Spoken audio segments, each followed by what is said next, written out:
meu Salvador, ao céu me levará, e do destruidor o corpo esmagará. Ao caro Redentor, fiel aqui serei, a Ele com fervor, somente seguirei. Avante eu vou, para entrar no céu na divina mansão. Tenho gosto muito profundo, Jesus no coração. Não olhando para o mundo, avante eu vou. Cumprimento os amados irmãos esta noite com a paz do Senhor. Convido os irmãos a fazermos a leitura da palavra de Deus. Vamos ler o Salmo de número 24.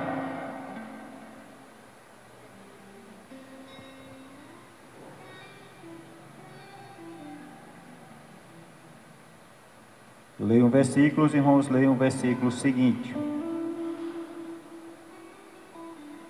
Amém? Do Senhor é a terra e a sua plenitude, o mundo e aqueles que nele habitam.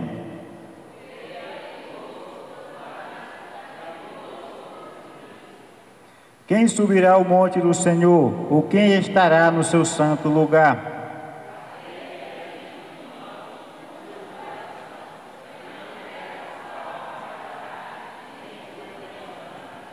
Este receberá a bênção do Senhor e a justiça do Senhor, Deus da sua salvação.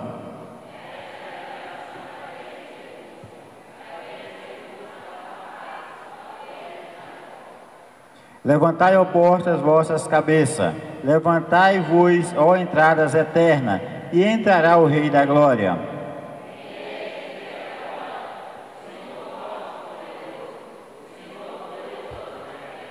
Levantai, ó portas, vossas cabeças, levantai-vos, ó entradas eternas, e entrará o Rei da Glória.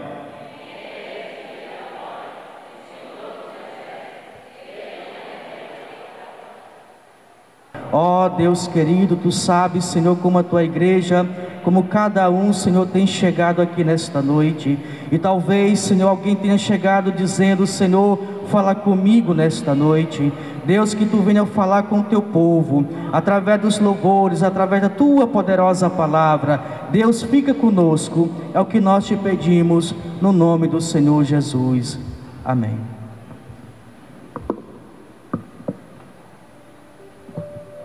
Louvado seja Deus. Nós vamos ouvir a missionária Rosélia louvando a Deus com o hino em nome do Senhor Jesus.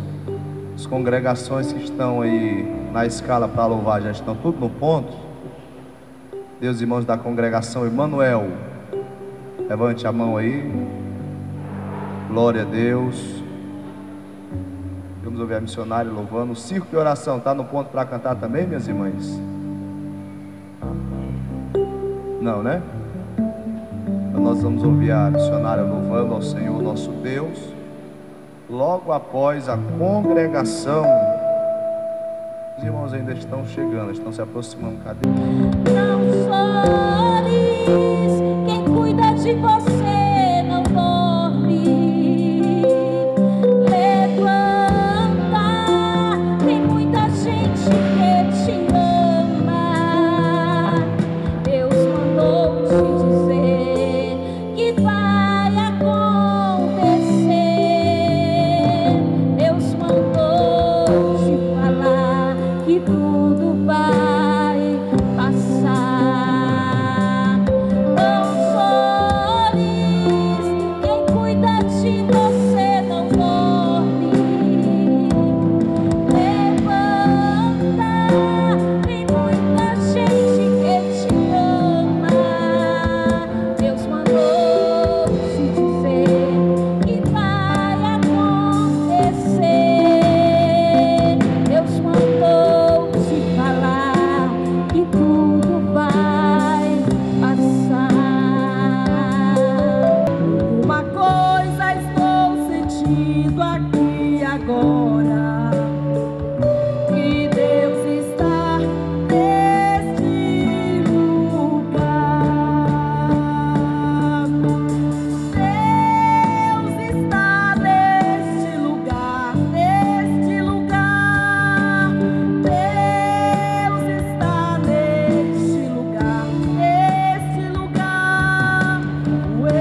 esquece das promessas que Ele fez em nossas vidas. Aleluia!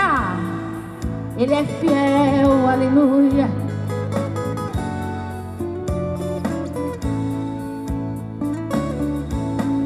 Deus deu vitória a José, o sonhador, por ser fiel. Do Egito foi governador. Essa fornalha não é para a tua derrota, nela Deus te exalta, passeia contigo, entrega a tua vitória. Vai ser de repente quando acontecer, um povo aqui na terra desaparecer. Num piscar de olhos a igreja vai subir. Se prepara a noiva que o noivo vem aí. Um poder e grande majestade para levar o seu. O povo aqui na terra vai ver que perdeu o arrebatamento. Aviões sem seus pilotos vão cair no chão. O mundo inteiro em desespero procurando uma solução. Cientista tenta entender toda a verdade. É fato, é real. É realidade. Desapareceu, desapareceu. O povo diferente dizia seus crentes. Desapareceu, desapareceu. O povo diferente dizia seus crentes. É o fim do mundo, é o apocalipse, mas que desespero. O anticristo vai renascer verdadeiro. No meio da cabeça será colocado. O sol na terra do desesperado. É o fim do mundo, É o apocalipse, mas que desespero. o anticristo vai renascer verdadeiro. O número da besta será colocado. O suor na testa do desesperado.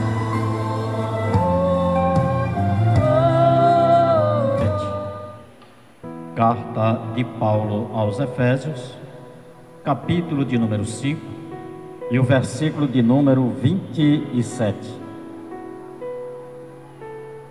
Amém? Efésios 5 e 27.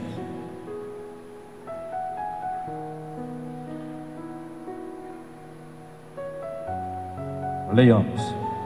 Para apresentar a si mesmo igreja gloriosa, sem mácula, nem ruga, nem coisa semelhante, mas santa e irrepreensível.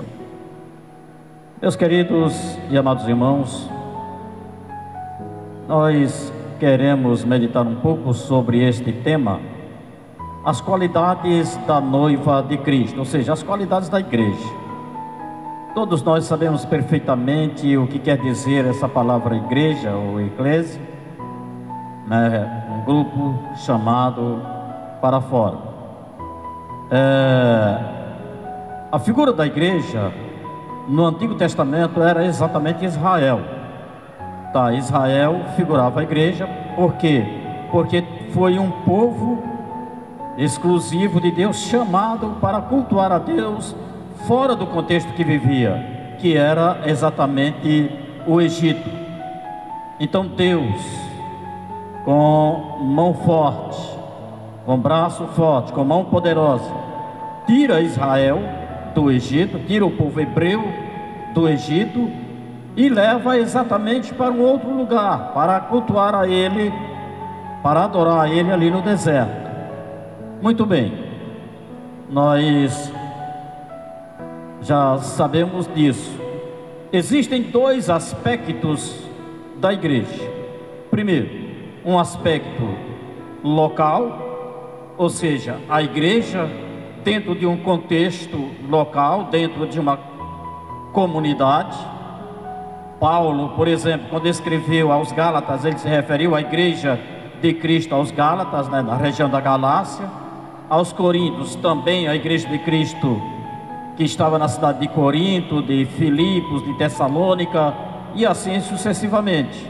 como também a Igreja de Cristo aqui em Araguanã, a Igreja de Cristo em São Luís e assim por diante. Então a Igreja de Cristo, ela tem esse aspecto, né, quando se refere a uma congregação local.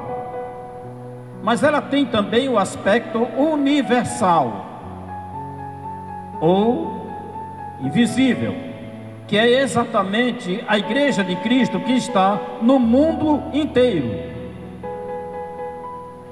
Esse aspecto universal, ele não se prende a uma denominação, a uma placa, tá? A Igreja de Cristo, a verdadeira Igreja de Cristo, não está presa a uma denominação, por exemplo, batista, assembleia, metodista, presbiterianos, não.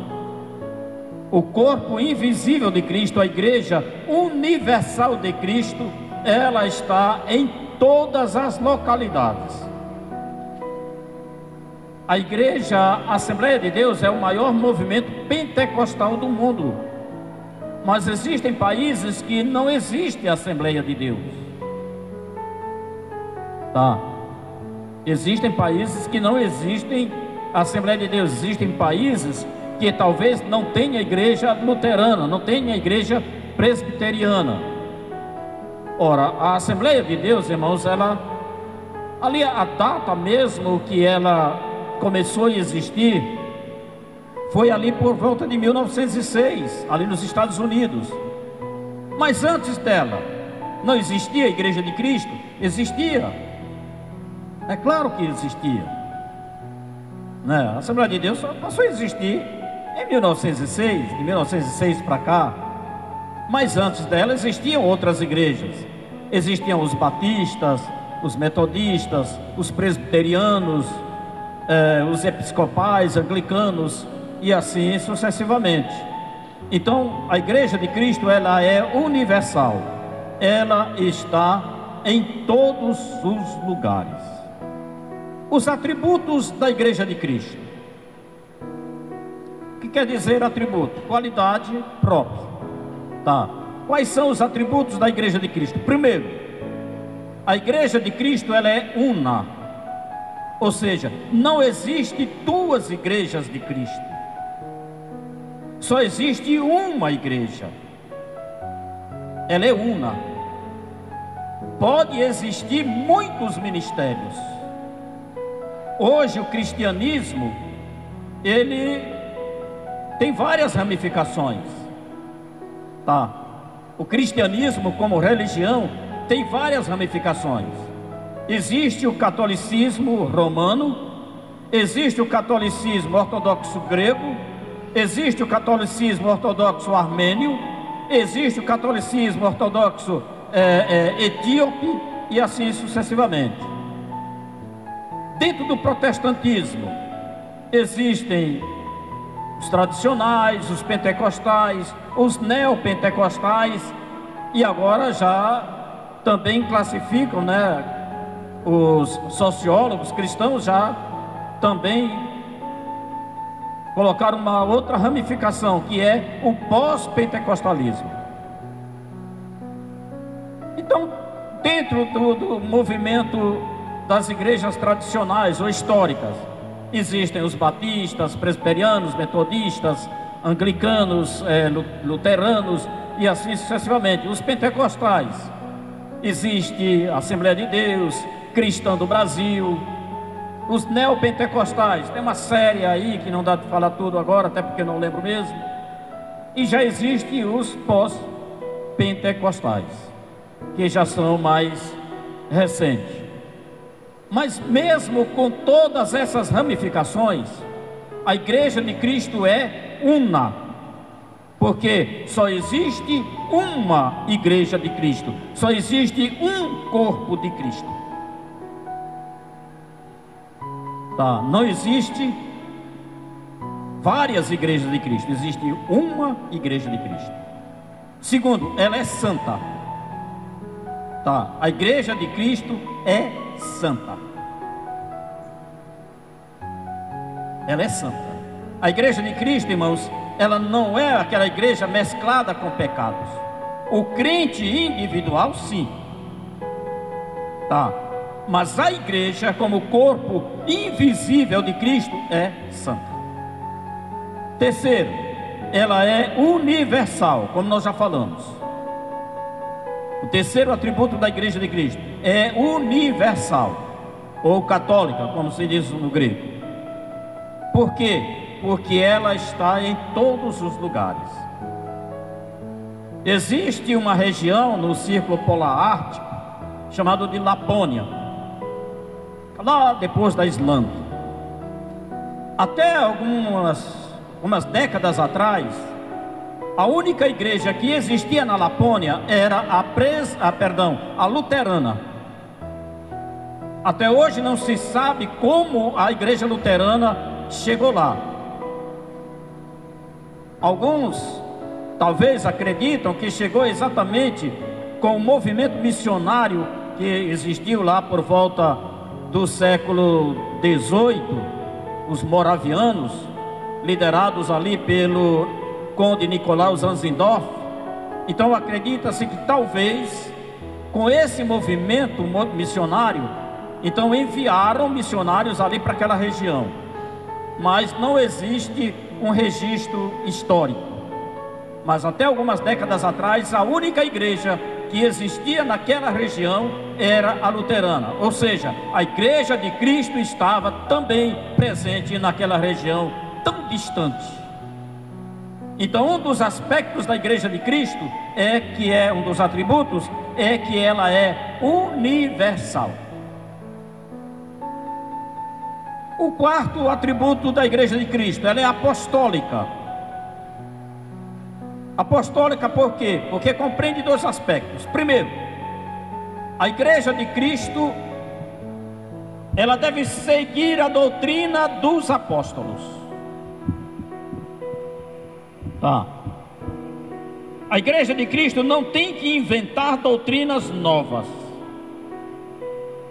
A igreja de Cristo não tem que inventar coisas novas. A igreja de Cristo tem que seguir a doutrina apostólica. Segundo aspecto dela ser apostólica. Por quê? Porque a igreja de Cristo, ela é enviada. A igreja de Cristo, ela não tem que ficar esperando que as pessoas venham até ela. Assim como a palavra apóstolo quer dizer aquele que é enviado, ou aquele que representa alguém, a igreja de Cristo, ela é enviada. Existem dois tipos de missões. Dois tipos de missões. Tá. A centrípeta, que era a missão de Israel. A centrípeta quer dizer força que atrai para dentro de si. Era a missão de Israel. A missão de Israel era atrair as outras nações para que viessem conhecer o Deus de Israel, para que viessem cultuar a Israel, para que viessem ter conhecimento dos estatutos deixados por Deus para a nação de Israel. Israel falhou na sua missão. A missão da igreja é o que se chama de missão centrífuga. O que quer dizer a missão centrífuga? Força que expele de dentro de si para fora. Tanto é que quando Jesus Cristo avisou os seus discípulos antes da sua subida aos céus, ele disse: permanecei em Jerusalém, até que do alto sejais revestidos do poder. E então ser-me-eis testemunhas, tanto em Jerusalém, Judeia, Samaria e até os confins da terra. Ou seja, a igreja, ela é apostólica. Por quê? Porque a igreja, ela tem que ser fundamentada, ela tem que andar segundo a doutrina dos apóstolos. E segundo, porque ela é enviada, sempre enviada. A missão da igreja, irmãos, nunca termina. A igreja é a única instituição que está a uma geração de se acabar. Porque se nós não evangelizarmos esta nossa geração, com certeza não teremos crentes na geração futura. Porque se hoje nós somos crentes, estamos aqui cultuando, adorando a Deus, é porque alguém da geração passada nos evangelizou. Alguém falou de Cristo para nós, e nós temos essa missão de evangelizar a nossa geração, para que essa geração evangelize a geração futura, e a geração futura evangelize a outra, e a outra, e a outra, e assim a igreja continuará. Existem 14 cartas escritas à Igreja de Cristo, 7 cartas escritas à Igreja de Cristo vivendo em situação normal, tá? Que é Romanos, Coríntios, Gálatas, Efésios, Filipenses, Colossenses e Tessalonicenses. Essas 7 cartas, irmãos, o apóstolo Paulo escreveu, tá, para as igrejas naquelas localidades, vivendo em situação normal. Mas existem 7 cartas que foram escritas para 7 igrejas vivendo em situações adversas, em situações difíceis, que são as 7 cartas encontradas lá no Apocalipse, no capítulo 2 e no capítulo 3. Essas igrejas estavam vivendo situações difíceis. Por exemplo, Éfeso, a carta endereçada à igreja de Éfeso, ali houve uma repreensão, uma censura de Jesus Cristo. Houve os elogios, sim, mas também houve uma advertência de Jesus Cristo para aquela igreja. Uma coisa tenho contra ti, que abandonaste o teu primeiro amor. A igreja de Éfeso, embora vemos lá em Atos uma igreja crescente, uma igreja que o apóstolo Paulo dedicou muito tempo do seu ministério a ela, foi exatamente a igreja que mais o apóstolo Paulo dedicou parte do seu tempo. Uma igreja viva, uma igreja, sabe, em que as pessoas iam aceitar a Cristo, queimavam seus livros de bruxaria e etc. Mas quando chega aqui na época do apóstolo João, vemos uma igreja vivendo um período de declínio espiritual. Tenho, porém, contra ti que abandonaste o teu primeiro amor. A segunda carta, a carta à igreja de Esmirna, a igreja de Esmirna, irmãos, não teve nenhuma censura, porém era uma igreja que estava vivendo um período de uma grande perseguição. Ou seja, a igreja perseguida. Já a igreja de Pérgamo era uma igreja que, como disse Cristo, sei que tu habitas onde está o trono de Satanás. Uma igreja envolvida, sabe, com um certo misticismo. Em Pérgamo, segundo o pastor Enéas Tognini, né, que escreveu um dos livros lá, Geografia Bíblica, ele diz que lá tinha uma estátua muito grande do imperador, aonde as pessoas prestavam cultos ao imperador. Uma igreja envolvida com misticismo. A igreja de Tiatira, a igreja envolvida com a prostituição espiritual. Tenho, porém, contra ti que toleres que essa mulher Jezabel ensina.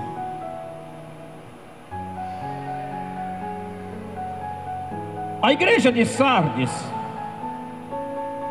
é a igreja que estava vivendo um período de uma falsa aparência, uma falsa santidade. Porque tem nomes de que vives, mas na verdade está morta. Então, assim como tem pessoas que às vezes tentam demonstrar uma coisa que na verdade não é, tenta demonstrar uma santidade na igreja, mas na vida doméstica não é, com os seus vizinhos não é. A igreja de Sardes era uma igreja que tentava demonstrar uma falsa santidade, ou que mostrava, vivia uma falsa santidade. A igreja de Filadélfia também não recebeu nenhuma censura da parte de Cristo, mas é o símbolo da igreja fiel.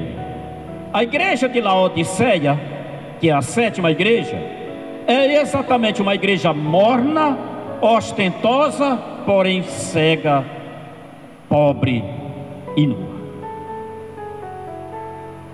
Uma igreja ostentosa por quê? Porque ela se dizia que era rica e que de nada tinha falta. Porém Jesus repreende ela. Então essas 14 cartas, 7 escritas a igrejas vivendo uma situação normal, mas 7 escritas a igrejas vivendo uma situação anormal: perseguição, misticismo, idolatria, falsa santidade e etc, e etc. As qualidades da igreja de Cristo para apresentar-se a si mesmo igreja gloriosa, sem mácula, nem ruga, nem coisa semelhante, mas santa e irrepreensível, sem rugas. O que quer dizer essa palavra sem ruga? Uma igreja, porque as rugas, irmãos, são exatamente as marcas da idade. Oxalá, irmãos, quem dera que a gente envelhecesse e não apresentasse rugas. Quando as rugas começam a aparecer, a gente já vê: eita, estou ficando velho, estou ficando velho. Então a igreja de Cristo é exatamente uma igreja sem rugas, ou seja, ela não é velha. Ora, a igreja aqui, o evangelho chegou aqui há aproximadamente 60 anos. Então quando chegou, irmãos, era jovem. Se tivéssemos ainda os nossos pioneiros vivos e eles chegassem aqui, eles iam ficar admirados. Por quê? Porque continuariam vendo uma igreja jovem. E o primeiro sinal de uma igreja crescente é quando você chega na congregação e encontra todas as faixas etárias. Encontra criança, encontra pré-adolescente, adolescente, jovens, senhores, senhoras, anciãos. É sinal de uma igreja crescente. Por quê? Porque ela está abrangindo todas as faixas etárias. O evangelho, ele não faz distinção de idade, ele alcança a todos. Então a igreja de Cristo, uma das qualidades da igreja de Cristo é sem ruga, ou seja, jovem. Mas jovem também, irmãos, na sua metodologia. Jovem também na sua metodologia. Nós não podemos fugir dos princípios, mas temos que inovar os nossos métodos de evangelismo. Ora, será que os métodos de 200 anos atrás, algumas coisas, será que funcionaria hoje? Sei não. Mas hoje nós dispomos de muitos mecanismos.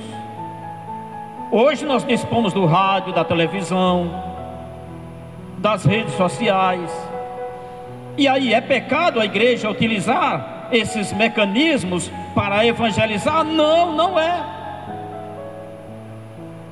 Pecado é nós utilizarmos esses mecanismos para se corromper. Agora nós não podemos abandonar os princípios. Então a igreja de Cristo, ela é jovem, ela não é velha, ela é sem rugas. Pode passar 100 anos, mas todas as vezes a igreja está lá, sempre jovem. Vai uma geração, vem outra, um dia vai passar a nossa geração, mas a igreja está lá, sempre jovem. Segundo, sem manchas, ou seja, sem imperfeições.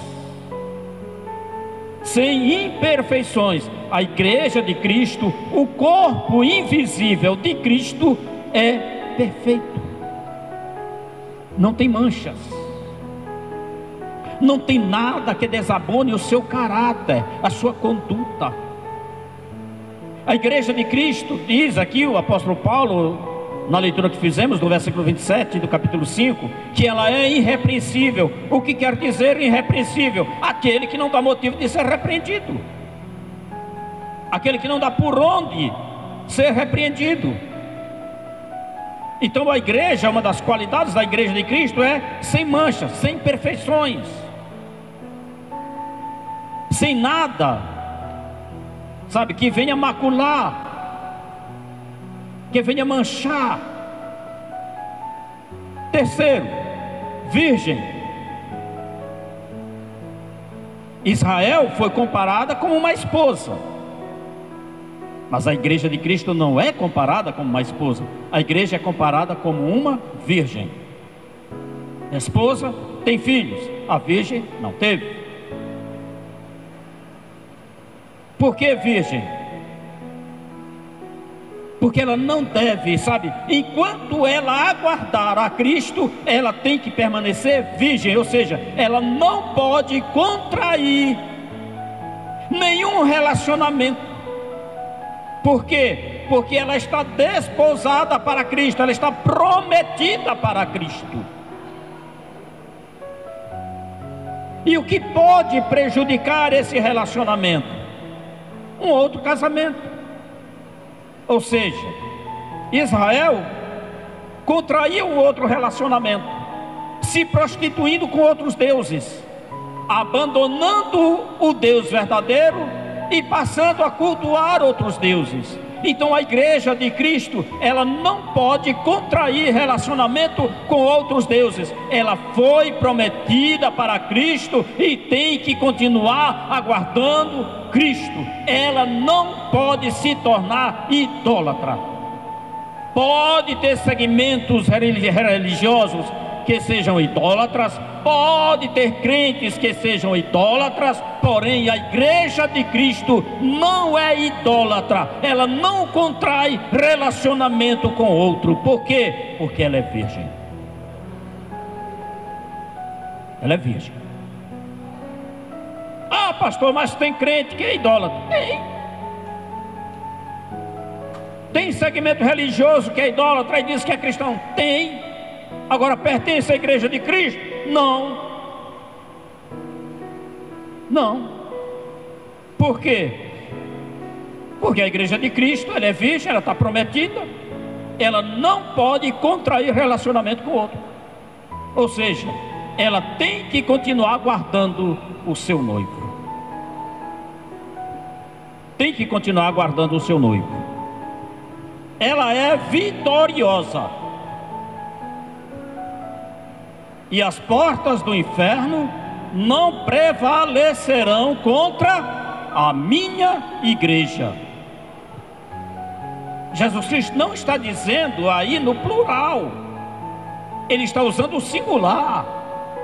Contra a minha igreja, não contra as minhas igrejas, mas contra a minha igreja. Por quê? Porque a igreja dele é uma só.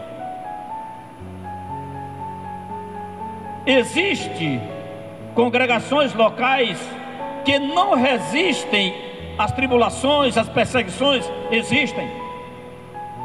Existem congregações locais que fecham as portas. Existem. Mas a igreja de Cristo não é derrotada. A igreja de Cristo não experimenta derrota. Por quê? Porque ela é vitoriosa. É uma instituição que foi criada que foi criada por Deus para não sofrer derrotas. Nós, como indivíduos, como crentes, sofremos muitos ataques.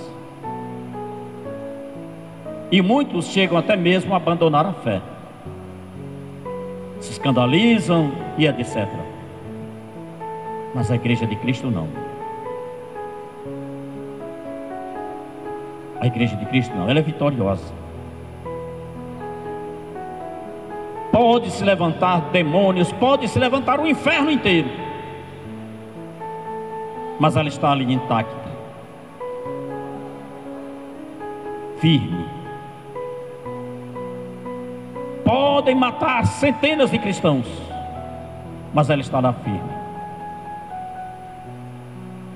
É exatamente por isso que a igreja tem sobrevivido até hoje, porque o dono dela é o Senhor Jesus Cristo, é o Rei dos Reis e Senhor dos Senhores. Todas as vezes que houver um levante contra a igreja do Senhor, contra a sua igreja, vocês podem ter na certeza que ele compra a briga. Ninguém, reis, governadores, presidentes, imperadores, ditadores, ninguém que se levante para perseguir a igreja de Cristo, contando que vai sobreviver. Porque duas coisas podem acontecer: ou ele pode ser rendido ao Evangelho, pode se render ao Evangelho, ou ele será esmagado pela igreja, porque a igreja de Cristo é vitoriosa. Muitos tentaram. Os Césares do Império Romano tentaram sufocar o cristianismo. Todos morreram e a igreja está aqui. Num abrir e fechar de olhos, a igreja será arrebatada. Para a igreja, ou seja, toda a riqueza de Cristo também será dividida com a igreja. A igreja também fará parte dessa glória. Segundo, ela será galardoada por Cristo. 1 Coríntios capítulo 5, versículo 10 diz que nós que haveremos de comparecer ante o tribunal de Cristo para receber cada um segundo as suas obras. Esse tribunal não é um tribunal de condenação, é um tribunal de entrega de recompensas, de galardão. Só que cada um vai receber segundo aquilo que fez. Segundo aquilo que fez. Quem fez muito e com sinceridade receberá o galardão. Porque o critério que o Senhor usa para avaliar as nossas obras é a fidelidade. Se você faz as coisas para Deus com fidelidade, com amor, pois conta. E as obras são comparadas a ouro, prata ou pedras preciosas. Também madeira, palha ou feno. Ouro, prata e pedras preciosas resistem ao fogo. A madeira, a palha e o feno não resistem ao fogo. Então aquilo que você está fazendo para Deus, com que intenção você está fazendo? Você está fazendo para se autopromover? Ou você está fazendo por amor? Você está fazendo para ser reconhecido ou reconhecida? Ou você está fazendo por gratidão a Deus? Terceiro, a igreja será apresentada como noiva de Cristo.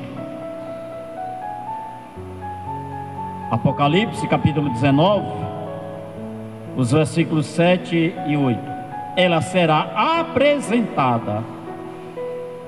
Sabe, no Antigo Oriente, um relacionamento ele tinha fases. A primeira fase era exatamente o pedido do noivo. O noivo ia até a casa da família da noiva e ali pedia a noiva em casamento. Era o noivado. Depois vinha exatamente os presentes, a entrega de presentes e tal, que eram os dotes. Depois vinha exatamente um tempo de espera. E depois o casamento. Então a igreja também ela passa por essa fase. Primeiro, o pedido. O pedido. No dia de Pentecostes aconteceu exatamente a inauguração da igreja. Depois veio exatamente a entrega dos presentes, os dons. A palavra dom quer dizer dádiva, ou como se diz em espanhol, regalo, ou presente. E os dons estão lá em Romanos 12, Efésios 4, 1 Coríntios 12. São exatamente os presentes para a igreja. Depois o intervalo de espera. Nesse intervalo de espera, irmãos, a noiva não poderia de maneira nenhuma contrair outro relacionamento. Ela tinha que ficar ali aguardando o noivo. Que é exatamente isso que nós estamos fazendo. Nós estamos aguardando a vinda do Senhor Jesus, quando Ele vier buscar a sua noiva, vier buscar a sua igreja. E quando Ele vier, então Ele vai apresentar agora a sua noiva. Apocalipse, leiam aí.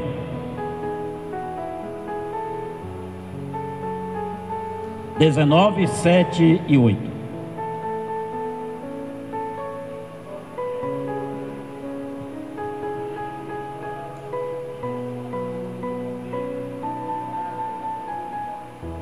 Oh, a noiva está prontinha.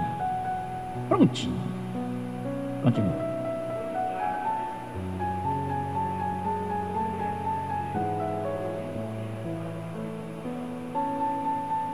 Olha, hoje, né, lógico, com a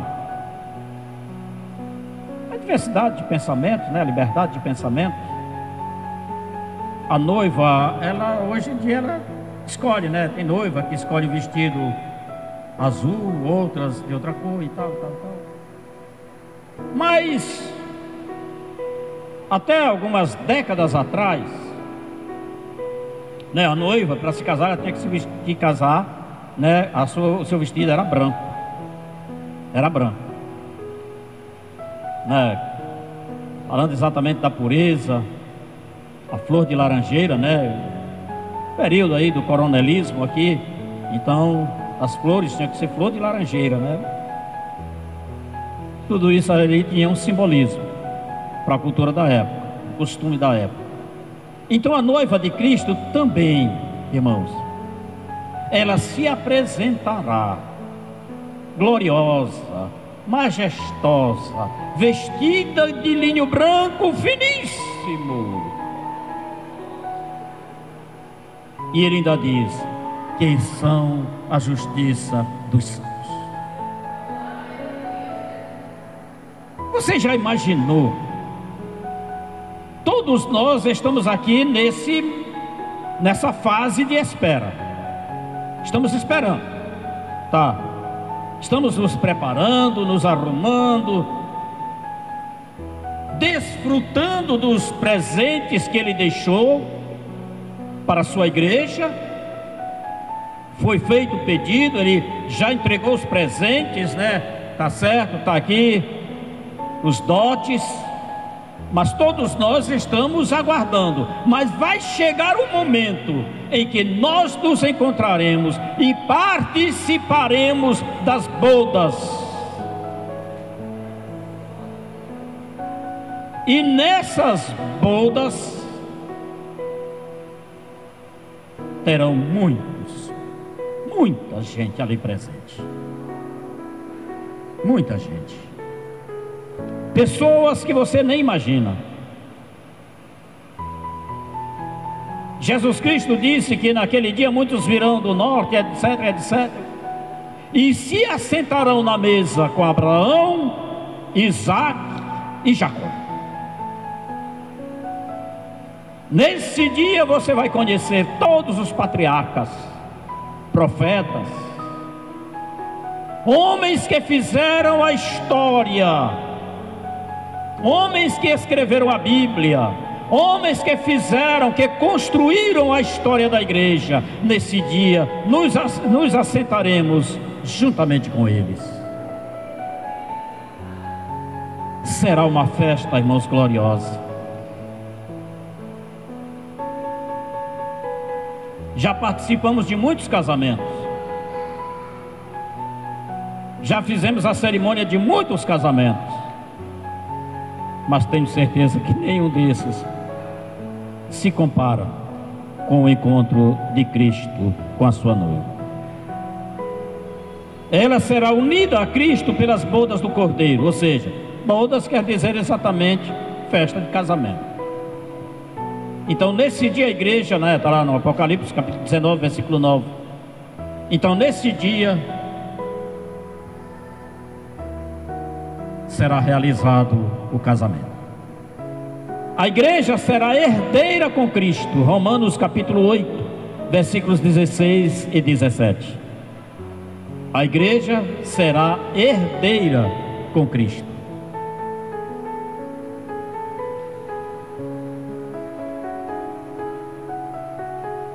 Romanos capítulo 8, versículos 16 e 17.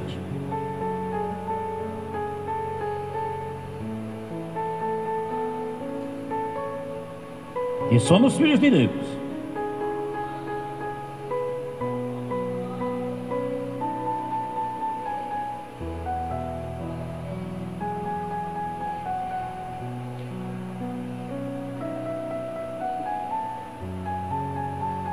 Tá. Ora, se Cristo é o Filho, uma coisa interessante, irmãos, é que fazendo a comparação aqui com os casamentos de hoje,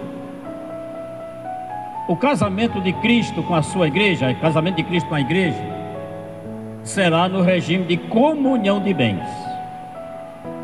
Ou seja, aquilo que é dele também será dividido com nós.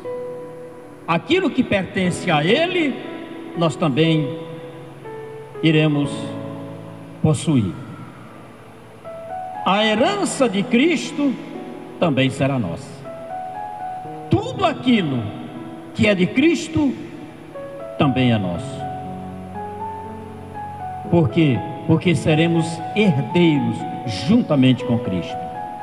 A igreja será exaltada a um lugar de realeza. A um lugar de realeza. Apocalipse 19, 6 a 8. Será exaltada a um patamar, a um lugar de realeza. E o outro acha para mim 1 Coríntios 6. Está aqui, eu já encontrei aqui. 1 Coríntios capítulo 6. Quem encontrou Apocalipse 19, 6 a 8, pode ler. E depois eu leio aqui 1 Coríntios capítulo 6, versículos 2 e 3.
Abençoa, Senhor, todo o teu corpo, porque nós somos o teu corpo e tu és a cabeça da igreja. Muito obrigado, Senhor. Nós queremos te agradecer por este momento, hoje e eternamente. Em nome de Jesus nós te pedimos e te agradecemos. Amém. O amor de Deus, nosso Pai, a graça do Senhor Jesus Cristo, seu Filho, a comunhão e as consolações do Espírito Santo, seja com todo o povo de Deus, e o povo de Deus diz: Amém.